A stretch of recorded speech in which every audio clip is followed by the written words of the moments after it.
جای تیزی پس کلمون، ما که مثل گرگ وایسادیم پای گلمون. شب پپرونی میشه بلمون، بگو کی جگر داره بیاد سمت قلمون. کدوم در بتونه جلو ما قفل شد، دست کفشه همه جلو ما جفت شه. خدا نکنه یکی بین ما کفری شد، بس کله ولی خب سر جب شیشه.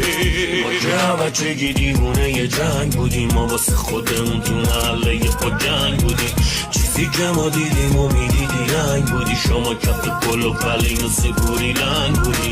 ما که بچگی دیوونه یه جنگ بودیم، ما واسه خودمون تو محله یه پا جنگ بودیم. چیزی که ما دیدیم و میدیدی رنگ بودی، شما کف کل و پلی مثل گوری لنگ بودی.